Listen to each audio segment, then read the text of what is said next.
Hey friends, as you saw by the title of this video, it will be about my eating disorder. And I'm going to refer to it as ED for the rest of the video, so it's easier for me to fluidly say when I'm talking about it. My ED took over my life for 3 years, and it was extremely hard. I never thought I would be in a place where I could sit down and talk to anybody, or let alone film a video talking about it. I can say right now that I'm a year into recovery. I started July 2020 and it's July 2021, and I have not participated in the behaviors that I was doing that was really affecting my health all over. I would say September 2019 was probably the lowest that I had ever been with it. It was very controlling. I was literally only eating 1 meal a day, and that wasn't even the worst of my ED. I'm gonna start from the beginning and kind of just tell you my story with my relationship with food and my body. I was always a smaller gal growing up. I could literally eat whatever the heck and bob I wanted, and I wouldn't gain like an ounce of weight at all. I literally did not care what I put into my body. I didn't have to. I was a kid, I was growing up, and I don't know, I just didn't think about food like that, or my body like that in general. People would make a lot of comments on my body throughout the years, especially when I was thinner. Some would be nice, and some would definitely be unnecessary or rude, for sure. I think when I started to not look at my body the same is when I started doing modeling when I was 13 years old. I had just lost my father to cancer around the same time. I had signed with a company in Southern California. To be quite honest with you, they're a little sus. And I started doing local shows and doing photo shoots with people for a few years. I definitely started looking at my body very differently during this entire experience. I started looking at what I was consuming and how my body was looking compared to other girls that I was modeling with, and I feel like that's kind of when the process started happening. I ended it, I think, right before I turned 17. I was also in a really extremely toxic relationship with a guy I was dating at the time, and I definitely felt like that was adding to the stress after I just gotten out of modeling. I was a junior in high school. My mental health was at the lowest it had ever been. I was really going through it at 17. I wish I could hug that baby version of myself. In 2014, I went from a very smaller size to the biggest that I had ever been. I could no longer fit my clothes in just about a few months of this happening, and I was having a hard time recognizing myself anytime I looked in the mirror, or when I went to go try on my favorite clothes, I couldn't wear them anymore, and I just felt like it happened like overnight. It was really, really hard for me because I felt horrible 24/7, and just everything that was going on, it was just like the cherry on top of everything. And that is when my relationship with food just went downhill after that. For the next 3 years of my life was very hard. I was depressed. I wasn't taking care of myself mentally or physically. I was staying up all night, going to bed at 6 a.m. at times, sleeping all day, wasn't being active, eating like dog shit. I was feeling like shit. My relationships were shit. It was just, I felt like my life was falling apart, and it just added to the issue with my relationship with food. Food became kind of a coping mechanism, and that had never been something that I had ever done, and it was just becoming a really big issue, and I was noticing it. In January of 2017, I decided to take care of myself and start exercising and eating healthy.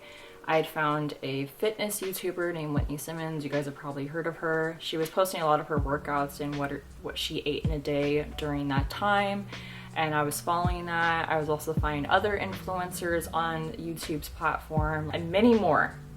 And I was just doing the best that I can in the gym, and I felt like I was doing really well. I did lose about 10 pounds, but shortly after, I've been on the grind for a little bit off and on during the beginning of the year. May of 2017, I almost lost my best friend to a suicide attempt. That was definitely at that time up there in one of the hardest moments of my life, and it definitely changed me, definitely changed her.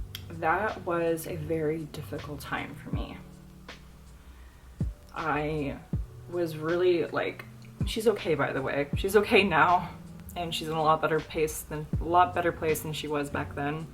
But it was very hard for me because it reminded me of how, like, when I lost my dad, and I know she's still alive, but at the time I just didn't know when everything was going down. And I literally did not eat for like a week. And then right after that, I ended up getting my wisdom teeth taken out, and I really wasn't able to eat for like another month. I ate a lot of liquids. So naturally, as anybody who doesn't really eat for a month, I lost about 12 pounds.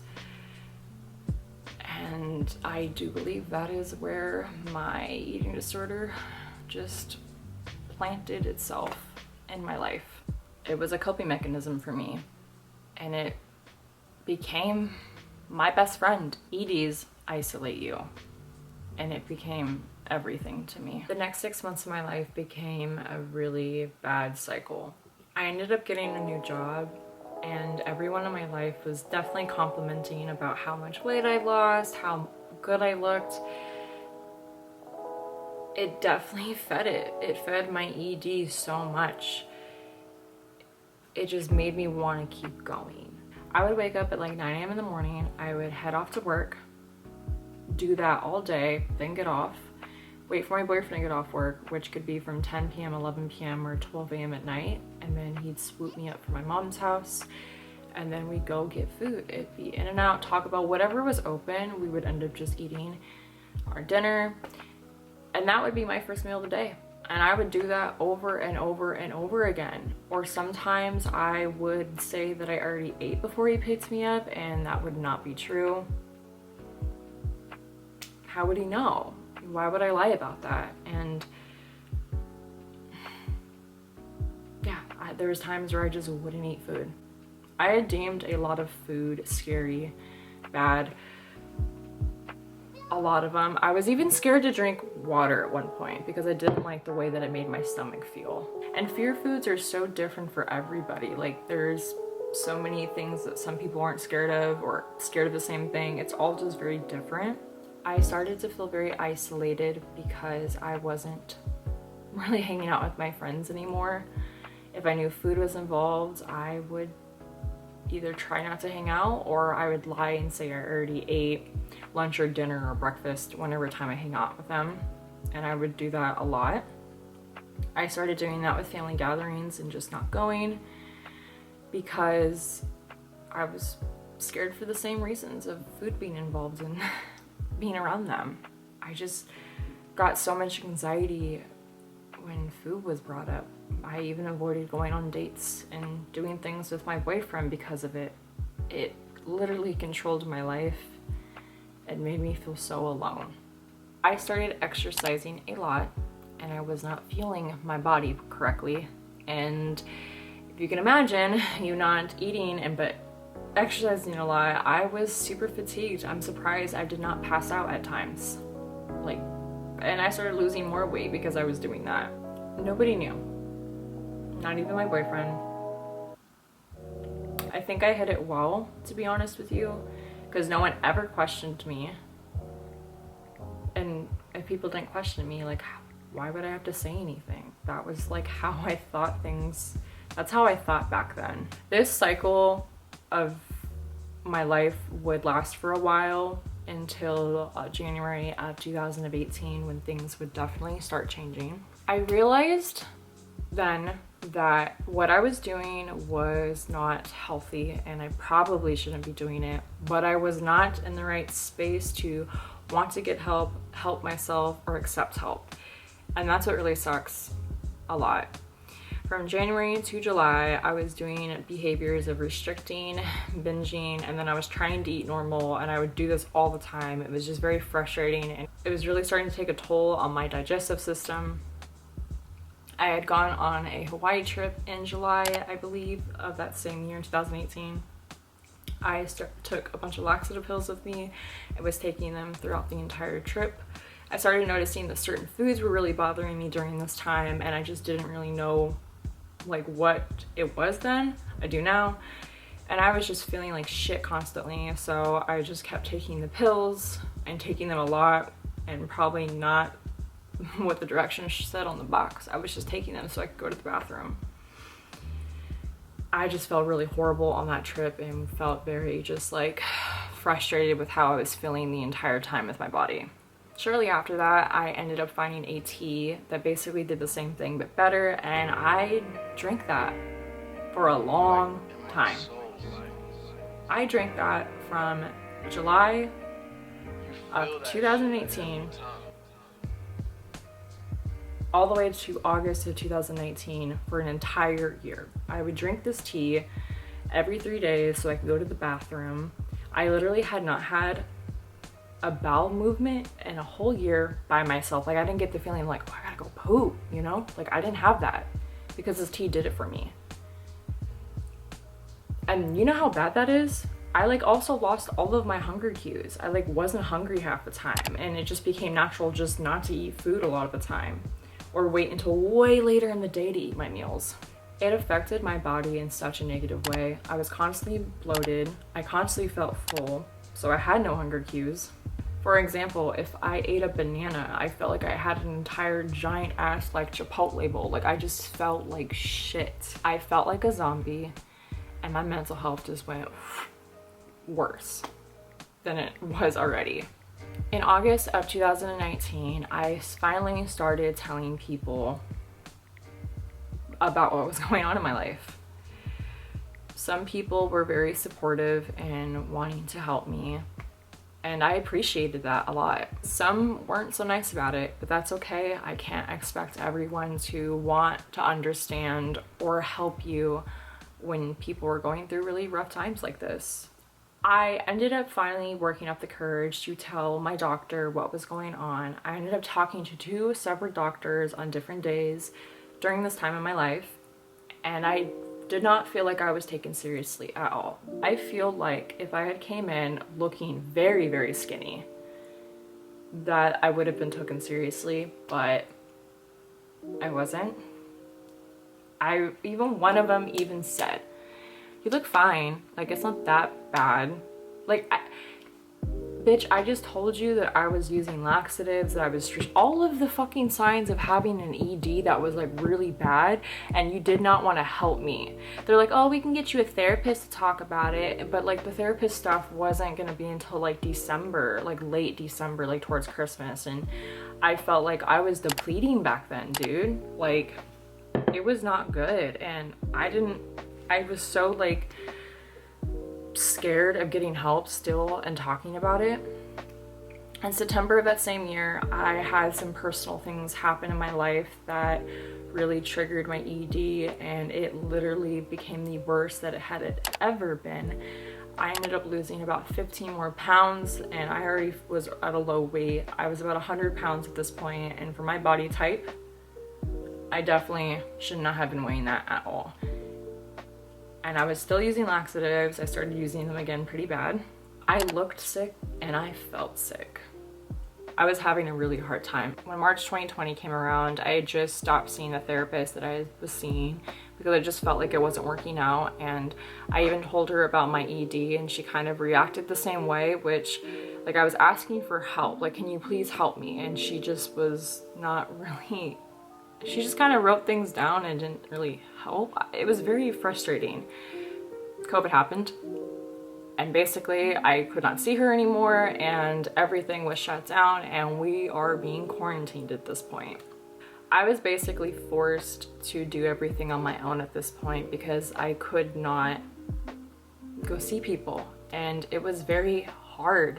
It was hard for a lot of people, but it was really hard for me. I started doing a lot of research on EDs online and looking for videos on YouTube. Some were very triggering for me at the time. I ended up stumbling across a few people during quarantine, like the whole span of it. I found a YouTuber named Kate Noel, who I felt like had a similar story in some ways with her ED. She made a lot of content on that, and I found a lot of it very helpful.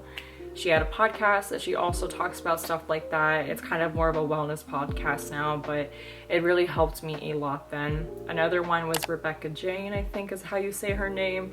She also made content and hers was a little bit more different, and I also felt like that was really very motivating to want to better my life and be able to have a good relationship with food. And the last person, I do believe she made this channel during quarantine. Her name is Linda Sun, and she posted a lot of very aesthetically pleasing videos about food and her relationship with food. She even talked about having an ED when she was younger. I have to get better because I want to be able to look at food, be able to enjoy it with my friends, be able to go out places and enjoy life. And that was really what kind of just like got the ball rolling for me. And it took a while during quarantine to finally be like, I am gonna stop all of the behaviors that I'm doing that are making my recovery not happen. In July of 2020, I stopped abusing laxatives completely. I cut cold turkey. And it's been a year now since then. It's July 2021 and I have not used laxatives whatsoever. I also figured out that I have a gluten intolerance, which was probably causing me a lot of pain during this time too, which I think made it harder for me to want to eat food also, because not knowing what was going on, and I was like constantly having bloating issues, like just all over the board. And so I just like didn't want to put food in my body at that time too. But now knowing that it was a gluten intolerance, it's made my life a lot easier to be able to try foods as long as they're gluten friendly for me. I do sometimes struggle with fear foods. Like, I'm not completely terrified of them, but I do get like anxiety when I consume certain foods, which I'm still challenging myself, obviously with my diet restrictions, but I'm still challenging myself every day to eat things that I once enjoyed that I had deemed bad at one point, and just getting out of my comfort zone in general. Because of what I went through, it's made me look at life very differently, and I want to help people with EDs. Like, this mental illness is so deadly. It kills a lot of people. One thing that I kind of want to talk about briefly, I know this video is already long in general, healthcare professionals should really change how they handle this kind of stuff. Assuming someone is fine based off how they look or how they weigh, to deem it like should they get help or not is crap. Because I went through that. I talked to 2 doctors at separate times, still participating in these behaviors, tell them the entire spiel and everything, and they were just like, no, I wasn't taken seriously, because I personally felt like I didn't look sick enough to them for them to take me seriously, to help me get help, to help me put me in a program, because I personally felt like I needed to be at a program at the time. It's just so frustrating. Literally anybody can have an ED. You could be a man, a female, you could be skinny, fat, young or old, and have it. It really frustrates me when I hear stories of people who are considered fat by healthcare professionals to not be taken seriously when they have disordered eating. A podcast that I watch, it's called Maintenance Phase. They go over this topic in one of their episodes called Eating Disorders, and this topic that I just mentioned is talked about in that video, and I feel like they explain and talk about like how hard those circumstances are, and I feel like everybody should go watch it. And everyone is so different with their disordered eating, like background, life circumstances, current like going on in their life, like so much. I just wish that we would focus more on nourishing our body than the size. We're taught that skinny is okay and fat is not. Society has literally brainwashed us to think that's okay. It's in everything we consume. Media of all types, movies, shows, magazines. Growing up, I saw all of that kind of stuff, of how being skinny is perfect and like that's the life. And the modeling industry is really bad. Like, people would have to literally destroy their bodies to be that skinny back then. And it still happens. But I just remember how bad and visually seeing everybody really stick thin, like the 90s and early 2000s. Like, watch every movie from that time era. Basically every girl was just fucking skinny, like skinny. It's even in food labeling, like guilt-free stuff like that. I do feel like products like Halo Top are really like the best example that I can describe on the guilt-free part of it. and social media, which is currently what is the main source of media I feel like everybody consumes. Like, social media is a lot. I remember when I was very toxic with it. I compared myself to many influencers on the platform, models, not models, other YouTubers, all of that. There was like one influencer that I was really obsessed with, and I wish I looked like her. I wish I was skinny like her, and turns out that she had an ED too. A few other influencers that photoshopped their body, and I didn't know that, and then I saw pictures of how they actually look in real life, and they look nothing like that. Social media is fake, like, and I fell for that for such a long time, and comparing myself to friends and people I cared about growing up who I was like, damn, I wish I looked like them. They have it so good. For me to look like that, I have to go this far and go through all of this bullshit, do all of this to my body that's not sustainable to have that body type. It was such disordered thinking then. And it took me a really long time to like understand that I will not look like that. I look like me for a reason. I was born in this body for a reason. Like, I have to treat my body like a temple. This is the only body I get. And I treated it like shit for so long, mentally and physically. And it took me so long to realize that. I can proudly say and confidently say that social media does not have that hold on me anymore. I do not associate it in that way. I just consume it for fun if I'm bored and or get ideas, or, you know, and watch people's lives and enjoy seeing friends like achieve things, all of that kind of stuff. I look at it such a healthy way now. And if I ever find myself feeling how I used to, I take a break from it and not consume it, you know? And I can keep going for hours on this topic and talk about it. But at the end of it all, this was just me telling my story to you guys and sharing what I struggled with and being more personal, because I have never been personal on this channel and this was hard for me to do. I just want to spread awareness to this and how deadly it can be. I want to say thank you for you giving me a safe place to talk about this, and thank you for listening to me, and hopefully you take something from this video and learn something from it. I know this was a heavy topic to talk about, and I promise the next video I post won't be as heavy. Thank you again for watching this video, and I will see you guys in my next video. Bye!